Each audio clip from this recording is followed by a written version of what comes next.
Olá, meus amigos, olá, minhas amigas do Legislação Integrada. Aqui quem fala é o professor Bruno Valente. Nossa conversa de hoje é sobre a edição de número 214 do Jurisprudência em Tese do STJ. O tema dessa edição é Direito Ambiental 2. Antes de começar, deixa aquele like, se inscreve no nosso canal, seja no Spotify, Deezer, Apple Podcasts, Google Podcasts ou no YouTube.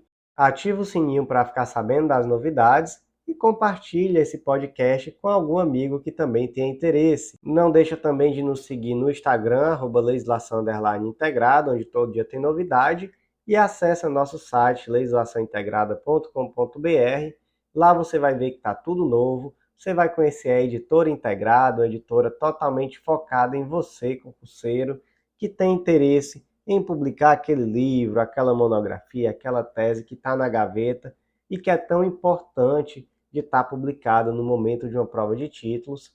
Você vai conhecer também o mapa do aprovado, esse curso que dá o mapa da tua aprovação, te ensinando a organizar um plano de estudo totalmente focado na tua realidade e com toda a estratégia necessária para encurtar esse caminho até a aprovação e posse. E claro, você também vai conhecer o Clube da Lei, nosso clube de membros que dá acesso a todos os materiais de lei seca e jurisprudência de legislação integrada e a mais de 100 planos de leitura, material completíssimo, semanalmente atualizado, tudo o que você precisa para um estudo completo, atualizado e organizado de lei seca e jurisprudência. Então, sem mais delongas, vamos lá, tese 1. A responsabilidade civil da administração pública por danos ao meio ambiente decorre de sua omissão no dever de fiscalização e é de caráter solidário, mas de execução subsidiária. Gente, a tese 1 é exatamente o texto da súmula 652 do STJ. Então vamos lá, vamos aproveitar essa tese para recapitular alguns pontos sobre responsabilidade civil decorrente de dano ambiental. Primeiro ponto, a responsabilidade civil por dano ambiental ela é de natureza objetiva, em regra. Onde é que está isso? Artigo 14, parágrafo 1º da Lei da Política Nacional do Meio Ambiente, que é a Lei 6938 de 81. Beleza. E o Estado, professor, muda alguma coisa? Muda não. Responsabilidade do Estado em matéria ambiental também é de natureza objetiva. Tem exceção, professor? Tem, quando se trata de omissão. No caso de omissão, aí sim é necessário verificar se existe culpa.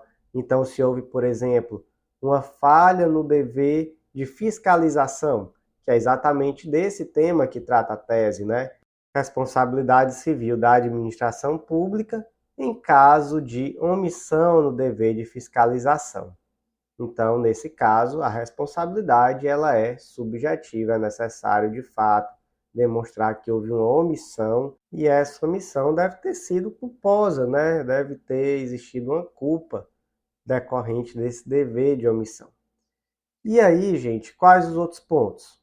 Como se dá essa responsabilidade? Ela é solidária, então é uma responsabilidade solidária da administração pública que se omitiu do seu dever de fiscalizar, juntamente com aquele indivíduo que praticou o dano ambiental. Mas existe uma ordem de preferência na execução. Esse é o ponto-chave. A responsabilidade é solidária, mas a execução é subsidiária. Então, imagina que determinada fazenda está cometendo ilícitos ambientais, destruindo a floresta, e a administração pública está omissa no seu dever de fiscalizar. Qual vai ser a responsabilidade? Tanto da fazenda quanto da administração. De forma solidária, os dois respondem pelo total do dano, mas a execução é subsidiária. Então você tem que primeiro tentar executar a empresa que causou dano ambiental, no caso aqui a fazenda, e só depois, em não sendo possível, é que o Estado vai ser responsabilizado. Tese 2. A responsabilidade do Estado por dano ambiental decorre de sua omissão no dever de controlar e fiscalizar nos casos em que contribua direta ou indiretamente, tanto para a degradação ambiental em si mesma, como para o agravamento, consolidação ou perpetuação. Essa responsabilidade é objetiva, solidária e ilimitada. Professor, estou entendendo nada. Você acabou de me dizer que no caso de omissão do Estado, a responsabilidade é subjetiva? Como é que agora essa tese está dizendo que ela é objetiva, solidária e ilimitada? Está errado. Não, gente, tá não, porque aqui tem uma especificidade. Olha só o que a tese diz. Responsabilidade do Estado por dano ambiental decorrente de sua omissão no dever de controlar e fiscalizar. Agora vamos ler isso aqui, ó. Nos casos em que contribua, direto ou indiretamente, tanto para a degradação ambiental em si mesma, quanto para seu agravamento, consolidação ou perpetuação. E aí, nesses casos em que há uma contribuição direta ou indireta do Estado para o dano ambiental, a responsabilidade é objetiva, continua sendo solidária e ilimitada, mas de natureza objetiva. Caso concreto aqui, gente, inclusive esse caso concreto saiu no informativo 758 do STJ, foi o ARESP 1.756.656 do Estado de São Paulo, e nesse caso concreto, o município já tinha ciência do dano ambiental há mais de 6 anos e nunca agiu para impedi-lo. Então aqui, gente, aquela omissão que é quase uma ação, né? O município ele foi formalmente informado do dano ambiental, ele sabia que esse dano ambiental estava ocorrendo formalmente, não tem discussão. E mesmo assim optou por permanecer inerte. Então, nesse caso aqui, a omissão é uma quase ação, de forma que aqui também será responsabilidade de natureza objetiva. Tese 3. A tutela ambiental é dever de todas as esferas de governo, à luz do princípio do federalismo cooperativo ambiental, consolidado pela Lei Complementar 140 de 2021. Não, Bruno, aí você está me levando a pagode, né? O que raios é federalismo cooperativo ambiental? Basicamente, gente, esse modelo parte da noção de que os problemas ambientais não são restritos ao âmbito federal, ao estadual ou ao municipal. Na verdade, são problemas amplos que dizem respeito ao Estado como um todo, às pessoas como um todo, enfim, a toda a sociedade, a todas as esferas de governo, e daí decorre a necessidade de um modelo que permita troca de informações, recursos, experiências entre todos os entes, de forma a tomar as medidas mais eficazes no combate ao dano ambiental. Certo, mas ainda está abstrato. Vou dar um exemplo prático. Artigo 15 da Lei Complementar 140. Os entes federativos devem atuar em caráter supletivo nas ações administrativas de licenciamento e na autorização ambiental, nas seguintes hipóteses: inexistindo órgão ambiental capacitado ou Conselho do Meio Ambiente no Estado ou no DF, a União deve desempenhar as ações administrativas estaduais ou distritais até sua criação. 2. Inexistindo órgão ambiental capacitado ou Conselho de Meio Ambiente no município, o Estado deve desempenhar as funções administrativas municipais até sua criação. 3. Inexistindo órgão ambiental capacitado ou Conselho de Meio Ambiente no Estado e no município, a União deve desempenhar as ações administrativas até sua criação em um desses entes. Em resumo, não tem no Estado um ente, um órgão ambiental competente para realizar o licenciamento, quem faz é o Estado. Não tem no Estado, quem faz é a União. Não tem no Estado nem no município, quem faz é a União. E daí temos várias decorrências práticas. Como as próximas teses tratam também sobre esse tema, eu vou deixar para aprofundar já comentando as próximas teses, então vamos lá.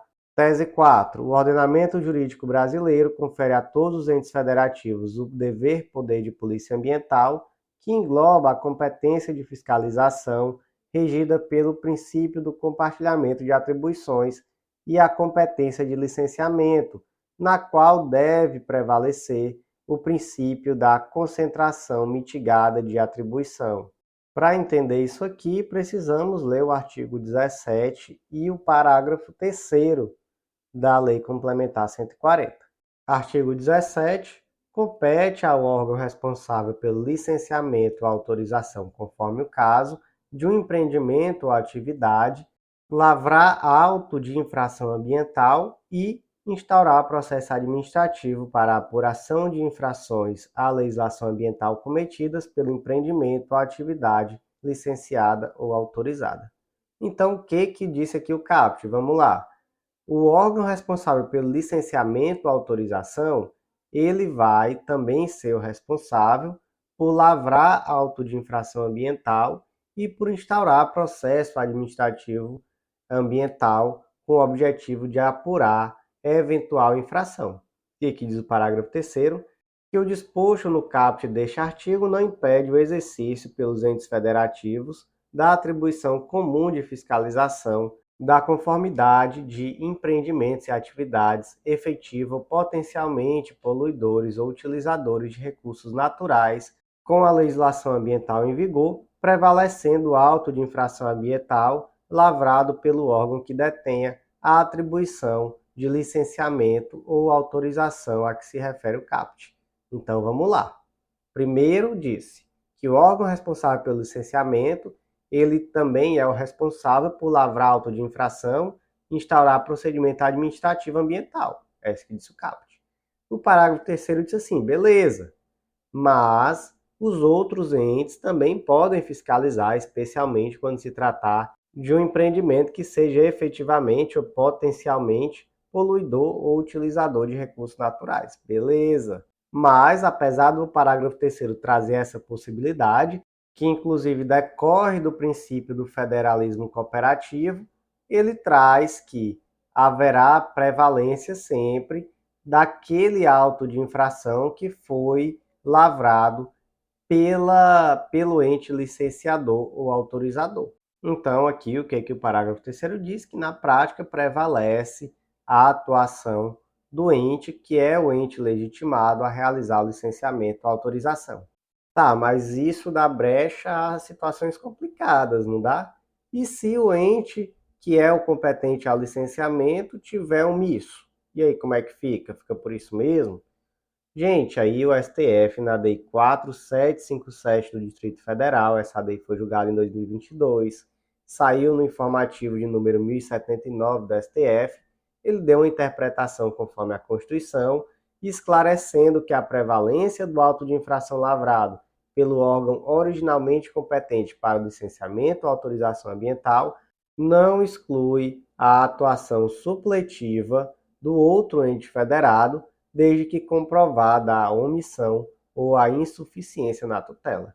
Então, basicamente, o ponto-chave aqui do final foi isso, uma interpretação conforme a Constituição, com o objetivo exatamente de afastar essa interpretação que possibilitaria a omissão de um ente e, mesmo assim, a prevalência dessa omissão sobre a atuação de outro ente. Tese 5. Na vigência do novo Código Florestal, a extensão não edificável das áreas de preservação permanente de qualquer curso d'água, perene ou intermitente, em trechos caracterizados como área urbana consolidada, deve respeitar o que é disciplinado pelo artigo 4, caput, inciso 1, a linha A, B, C, D e E, a fim de assegurar a mais ampla garantia ambiental a esses espaços territoriais especialmente protegidos e, por conseguinte, à coletividade. O que diz o artigo 4º do Código Florestal? Considera-se área de preservação permanente em zonas rurais, urbanas, para efeitos dessa lei, aí inciso 1, as faixas marginais de qualquer curso d'água, perene ou intermitente, excluídos os efêmeros, desde a borda da calha do leito regular, em largura mínima de, aí temos o inciso A ao E, então 30 metros para cursos d'água de menos de 10 metros de largura, 50 metros para cursos d'água de 10 a 50 metros de largura, 100 metros para cursos d'água de 50 a 200 metros de largura, 200 metros para cursos d'água entre 200 e 600 metros de largura e 500 metros para cursos d'água que tenham largura superior a 600 metros. Questionou-se, entretanto, a constitucionalidade por entender que estava diverso daquilo que já estava previsto na Lei 6766 de 76, que é a Lei do Parcelamento do Solo Urbano, que na época dessa ação tinha o seguinte texto lá no artigo 4º, inciso 3A. Ao longo das águas correntes e dormentes e da faixa de domínio de ferrovias, será obrigatória a reserva de uma faixa não edificável de no mínimo 15 metros de cada lado, E aí veio a polêmica dizer que, na verdade, essa previsão aqui do novo Código Florestal, ela estava incompatível com aquilo que estava na lei do parcelamento do solo urbano. Inclusive, ressaltando-se que essa modificação na lei do parcelamento do solo urbano, que trouxe essa redação ao inciso 3A, ela era de 2019, então era até posterior à previsão aqui no novo Código Florestal. Novo assim, né? Novo entre aspas, aí 2012. Mas, gente, o fato é que aquilo que está no Código Florestal é mais protetivo, deve ser aplicado. Inclusive, esse dispositivo aqui da Lei de Parcelamento do Solo Urbano nem está mais vigente, já foi alterado lá em 2021, e atualmente o inciso 3B faz referência exatamente àquilo que determina o Código Florestal. Então, tudo ok, não existe dúvida, perfeitamente vigente aqui esse dispositivo. As teses 6, 7 e 8, na verdade, são pedaços de uma tese que foi fixada no IAC tema 13. IAC é incidente de assunção de competência. Nesse tema foram fixadas 3 teses, todas são grandes. Então aqui eu acho que não adianta eu ler tudo e depois explicar, porque vai ficar todo mundo perdido. E eu vou fazer aqui um pouco diferente. Eu já vou lendo as teses que foram fixadas e já vou explicando, porque senão depois vai ficar tudo perdido. Vamos lá. Tese A. O direito de acesso à informação no direito ambiental brasileiro compreende a transparência ativa, a passiva e a reativa. O que é cada uma dessas? A transferência ativa é o dever de publicação na internet dos documentos ambientais detidos pela administração e não sujeitas a sigilo. Então, ativamente, a administração pública deve já publicar, inclusive na internet, todos os documentos ambientais que não estão sujeitos a sigilo. Transparência passiva, o que isso quer dizer? É o direito de qualquer pessoa e entidade de requerer acesso a informações ambientais que não estejam publicadas. Então, a partir do momento que a administração não publica, ela pode ser requerida e aí ela precisa publicar esses documentos, entregar esses documentos específicos, e essa é a tal da transparência passiva.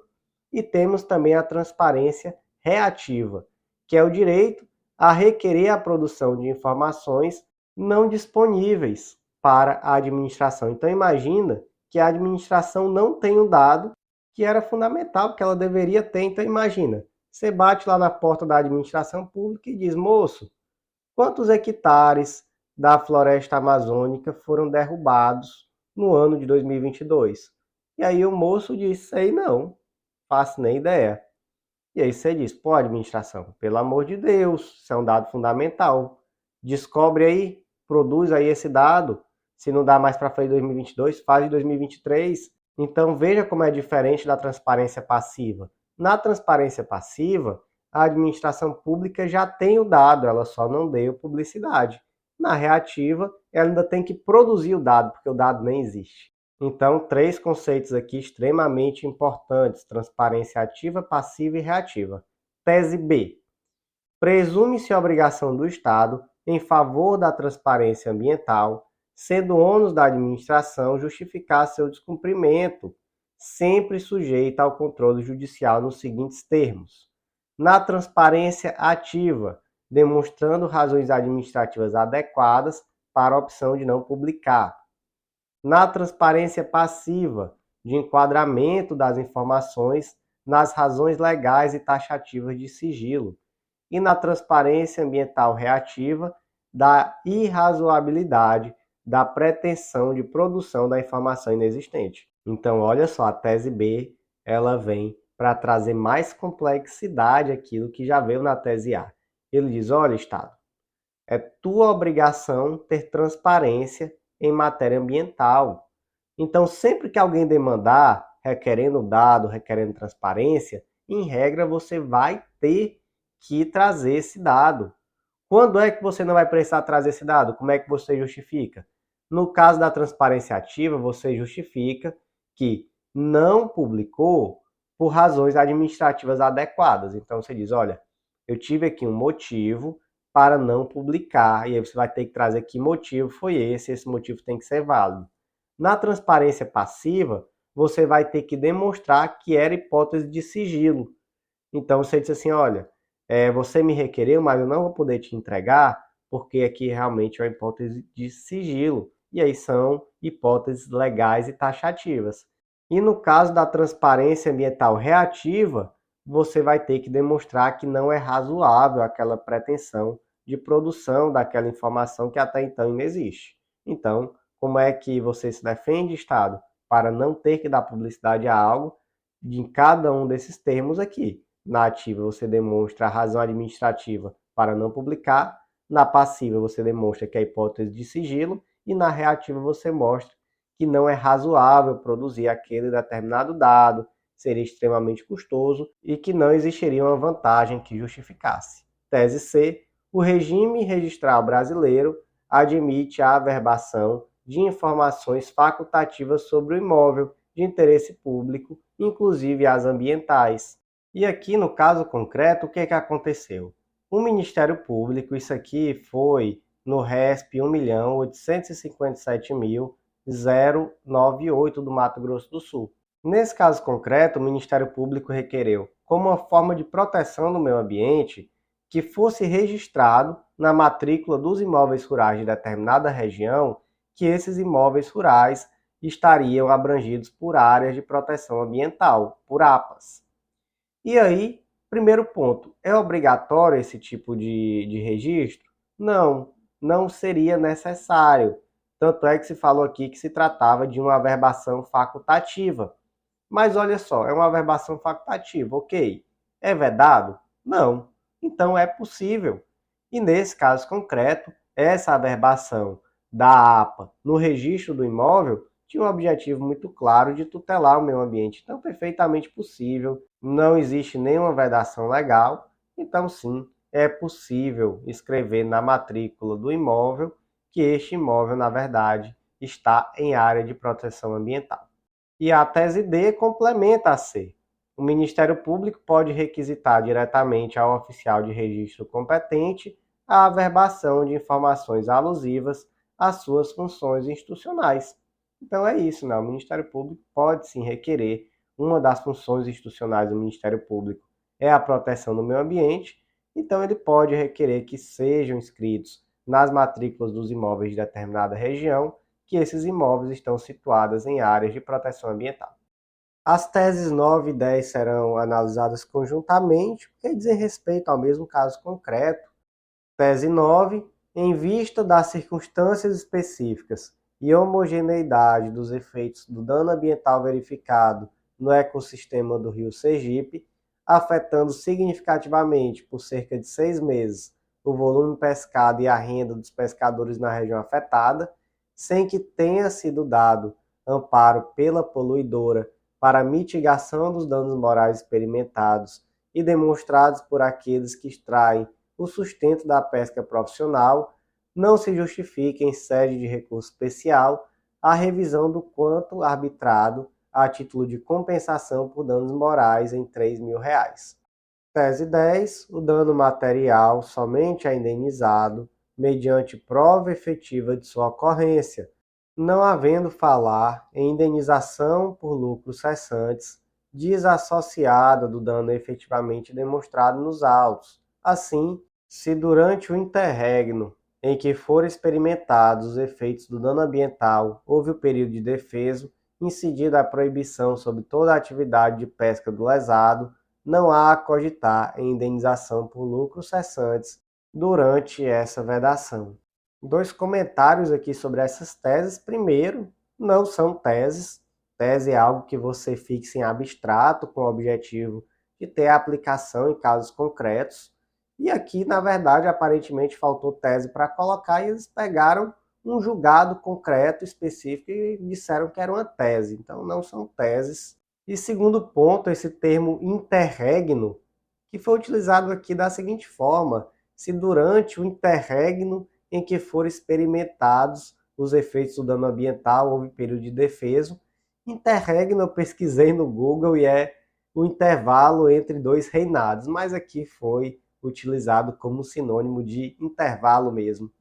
E, gente, o caso concreto aqui foi um vazamento de amônia que ocorreu em 5 de outubro de 2008, ocasionada por uma fábrica de fertilizantes que é subsidiária da Petrobras. E esse vazamento aconteceu no Rio Sergipe, em uma área de vegetação, de mangues.